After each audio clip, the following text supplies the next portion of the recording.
Hi, welcome to KK news 99.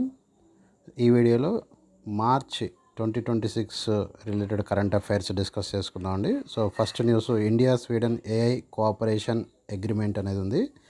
So February మంత్లో చాలా agreements జరిగాయండి. ఎందుకంటే మనకి ఫిబ్రవరి మంత్లో ఏఐ ఇంపాక్ట్ సమ్మిట్ అనేది మన ఢిల్లీలో జరిగింది. దానికి సంబంధించి వివిధ దేశాల నేతలు రావడం వల్ల ఇండియా వివిధ దేశాల నేతలతో చాలా వరకు కోఆపరేషన్స్ అగ్రిమెంట్స్ చేసుకోవడం జరిగింది. దానిలో భాగంగా India Sweden AI cooperation agreement అండి.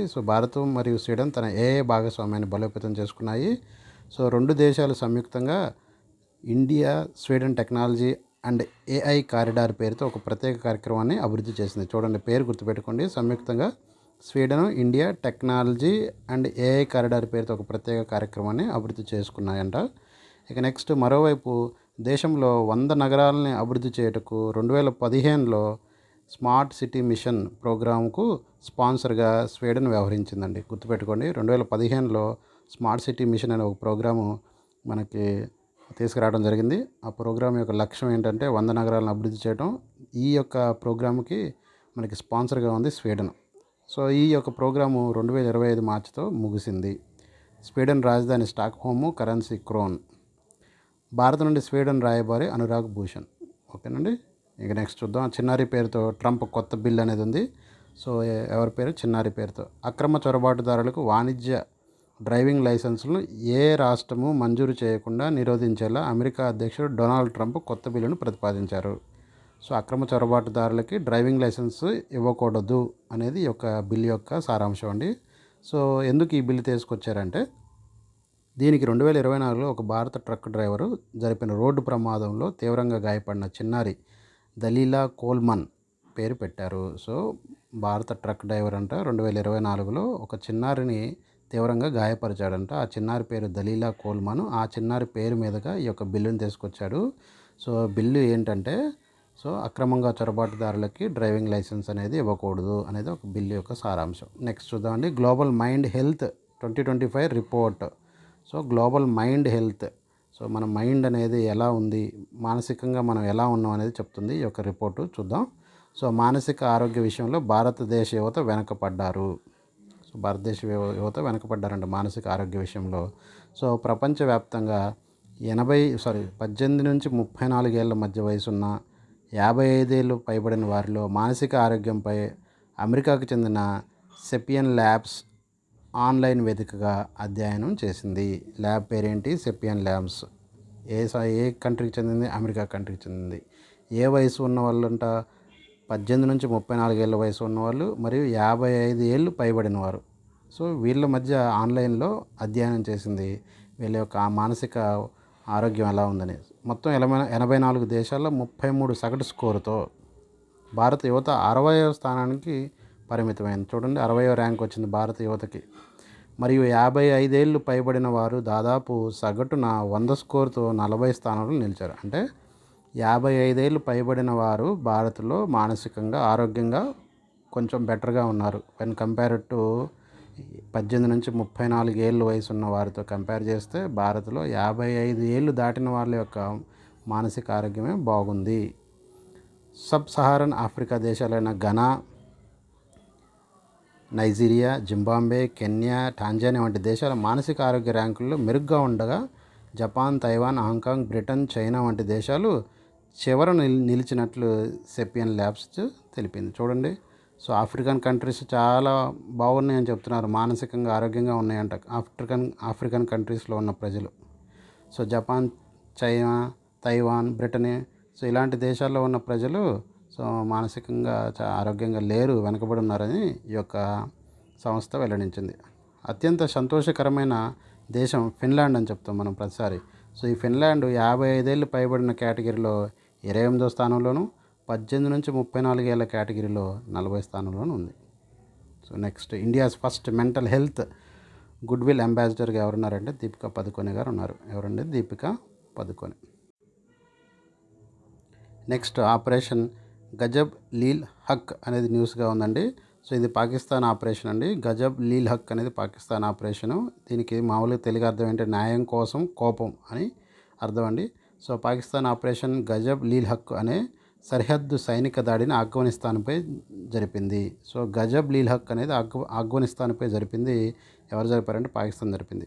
సో పాకిస్తాన్ చేపట్టిన ఈ ఘర్షణలో భాగంగా 133 మంది ఆఫ్ఘన్ తాలిబాన్లు హతమయ్యడం జరిగింది. ఇరు దేశాల మధ్య దాదాపు 1600 మైళ్ళ ఎత్తు పల్లాలు గల పర్వత భూభాగంలో విస్తరించి ఉంది. మరోవైపు ఆఫ్ఘన్ 2021లో తాలిబాన్లు ఆక్రమించడం జరిగింది. సో ఆఫ్ఘనిస్తాన్ని తాలిబాన్లు ఆక్రమించారు 2021లో. దీనిలో భాగంగా భారత ప్రభుత్వం ఆపరేషన్ దేవీశక్తి ద్వారా ఆఫ్ఘనిస్తాన్లోని ప్రవాస భారతీయులను సంరక్షించడం జరిగింది. చాలా ఇంపార్టెంట్ ఇది. సో ఆపరేషన్ దేవీశక్తి దేనికంటే ఆఫ్ఘనిస్తాన్లో ఉన్న ప్రవాస భారతీయులను సంరక్షించడం కోసం చేపట్టిన కార్యక్రమం ఆపరేషన్ దేవీశక్తి. నెక్స్ట్ చూద్దామండి. మణిపూర్ హింసపై జస్టిస్ చౌహాన్ కమిటీ అని ఉంది.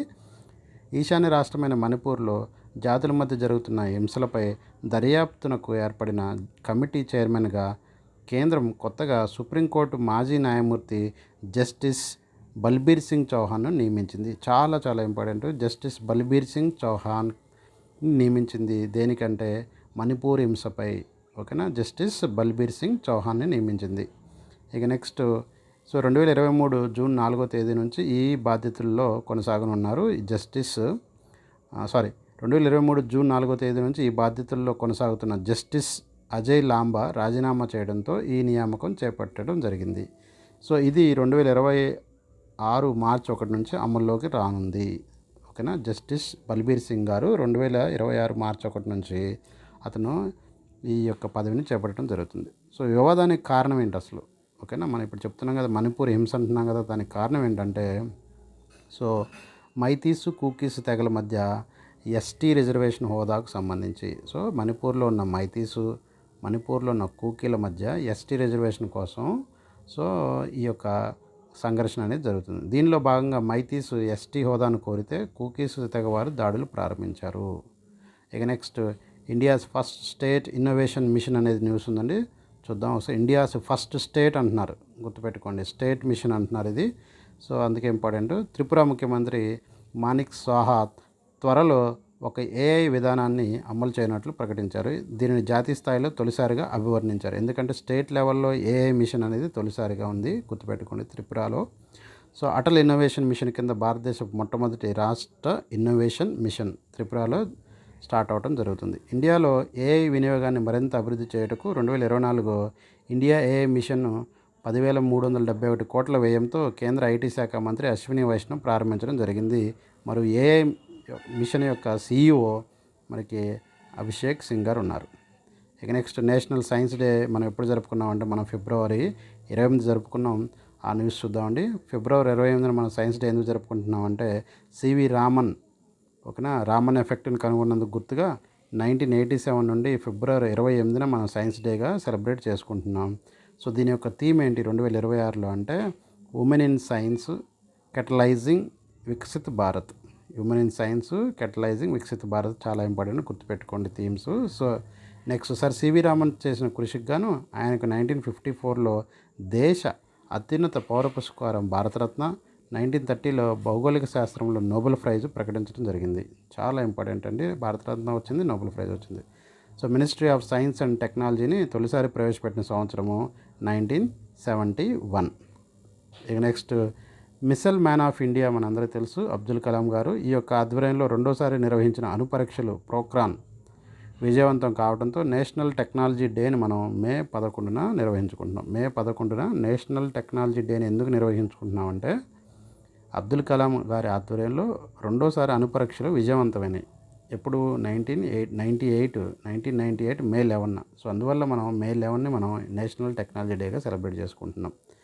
కేంద్ర S&T శాఖ మంత్రి జితేంద్ర సింగ్ గారు మరియు ప్రస్తుతం R&D కోసం జితేంద్ర సింగ్ గారు ప్రపంచవ్యాప్తంగా R&D కోసం అధిక వ్యయం చేస్తున్న మొదటి 3 దేశాల్లో చైనా, US, జపాన్ అనేవి ఉన్నాయి. R&D అంటే రీసెర్చ్ అండ్ డెవలప్మెంట్ కోసం చైనా, US, జపాన్ ఉన్నాయండి. భారత్ 7వ ర్యాంకులో ఉంది, అంటే R&D కోసం ఎక్కువ డబ్బుల్ని ఖర్చిస్తుంది. ఇక నెక్స్ట్ INS అంజదీవ్ యుద్ధ నౌక ప్రారంభం అని చెప్పాం మనం లాస్ట్ వీక్ క్లాస్లో కూడా చెప్పుకున్నాం. INS అంజదీవ్ కమిషనింగ్ అని. సో దీన్ని ఎక్కడ స్టార్ట్ చేశారంటే చెన్నైలో కట్టుపల్లి వద్ద ప్రారంభించారు. ఎవరు ప్రారంభించారు? Chief of Indian navy Dinesh Kumar Tripathi జాతికి అంకితం ఇచ్చారు. సో అంజదీవ్ అనేది ఎందుకు పెట్టారంటే పేరు కర్ణాటకలోని సో కార్వార్ వద్ద ఉండే చిన్న ద్వీపం పేరు. సో అంజదీవ్ అనేది చిన్న ద్వీపం పేరు ఎక్కడ ఉందంటే కర్ణాటకలోనే కార్వార్ వద్ద ఉందండి. సో అట్లాగే ఇది మరి ఈ అంజదీవుని ఐఎన్ఎస్ అంజదీవుని ఎవరు తయారు చేశారని మనం లాస్ట్ క్లాస్లో చెప్పుకున్నాం. సో ఇక్కడ ఏంటంటే గార్డెన్ రీసెర్చ్ షిప్ బిల్డర్స్ అని ఉందండి. అది తయారు చేసింది కలకత్తాలో. దాని ప్రధాన కార్యాలయం కలకత్తా. చైర్మన్ వచ్చేసి పిఆర్ హరి. నెక్స్ట్ దేశంలో అతిపెద్ద స్టీల్ ప్లాంట్ అనేది న్యూస్లో ఉందండి. దేశంలోనే తొలి amorphous electrical steel plant Andhra Pradesh Tirupati Sri సిటీలో ఏర్పాటు చేయనున్నారు. చాలా ఇంపార్టెంట్ అండి, AP current related. So Andhra Pradesh తిరుపతిలో శ్రీ సిటీలో దేశంలో అతిపెద్ద స్టీల్ ప్లాంట్ని తయారు చేస్తున్నారు. సో ఇక నెక్స్ట్ ప్రొటీరియర్ సంస్థ గుర్తుపెట్టుకోండి. ఎవరంటే సంస్థ ప్రొటీరియల్ సంస్థ 1350 కోట్ల పెట్టుబడితో మెటాగ్లాస్ ఇండియా పేరుతో ఈ స్టీల్ ప్లాంట్ ఏర్పాటు చేయనుంది. సో స్టీల్ ప్లాంట్ పేరు మెటాగ్లాస్ ఇండియా. సో కంపెనీ పేరు ప్రొటీరియర్. ఇక నెక్స్ట్ అమార్ఫస్ ఎలక్ట్రికల్ స్టీల్తో తయారు చేసే ట్రాన్సిస్టర్లను వినియోగించడం ద్వారా శక్తి నిల్వలు అధికమవుతాయి. కేంద్ర స్టీల్ పరిశ్రమల శాఖ మంత్రి గారు ఎవరంటే హెచ్డి కుమారస్వామి. అట్లాగే SAIL steel authority of India limited స్థాపన 1954లో జరిగిందండి. ప్రధాన కార్యాలయం న్యూఢిల్లీ. చైర్మన్ వచ్చేసి అమరేంద్ర ప్రకాష్ గారు ఉన్నారు. స్టీల్ క్యాపిటల్ ఆఫ్ ఇండియా మనందరూ తెలిసిందే జంషెడ్పూర్ జార్ఖండ్ ఉందండి. అట్లాగే 2030 నాటికి 300 మిలియన్ టన్నుల ముడి ఉక్కు ఉత్పత్తి సామర్థ్యాన్ని సాధించడంలో భాగంగా దేశీయ ఉక్కు పరిశ్రమను బలోపేతం చేయడం జాతీయ ఉక్కు విధానం యొక్క ముఖ్య లక్ష్యం.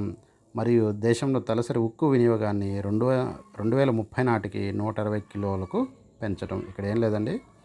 సో జాతీయ ఉక్కు విధానం ఒకటి ఉంది, 2025 జాతీయ ఉక్కు విధానం. ఈ జాతీయ ఉక్కు విధానం యొక్క లక్ష్యం ఏంటంటే 2030 నాటికి 300 మిలియన్ టన్నుల ఉక్కును ఉత్పత్తి చేయాలని చెప్తుంది. అంతోపాటుగా దేశంలో తలసరి ఉక్కు వినియోగాన్ని 2030 నాటికి 120 కిలోలకు పెంచాలని చెప్తుంది. ఇక నెక్స్ట్ రైతు నమోదు ప్రక్రియలో తెలంగాణకు అగ్రస్థానం. రైతు నమోదు ప్రక్రియ అంటే చూద్దాం. కేంద్ర ప్రభుత్వ పథకాల అమలు డిజిటల్ సేవల కోసం ఆధార్ తరహాలో దేశవ్యాప్తంగా 11 అంకెల విశిష్ట గుర్తింపు సంఖ్య జారీకి చేపట్టిన రైతు నమోదు ప్రక్రియలో 110%తో తెలంగాణ దేశంలోని మొదటి స్థానంలో నిలిచింది అంటున్నారండి. సో ఇక్కడ ఏంటంటే ఒక ఆధార్ తరహా విధానంలో రైతుల్ని ఒక గుర్తింపు కార్డు రైతులకి ఆ గుర్తింపు కార్డు ఇవ్వటంలో 110%తో ముందంజలో ఉంది తెలంగాణ. సో ఆ గుర్తింపు కార్డులో ఉండే అంకెల సంఖ్య ఎంతంటే 11. ఇదండి న్యూస్. ఇవి ఈ వీడియోలో మనం డిస్కస్ చేసుకున్న మార్చి మంత్ కరెంట్ అఫైర్స్. నా కంటెంట్ కనుక మీకు నచ్చినట్లయితే please like, share, subscribe KK news 99. Thank you all.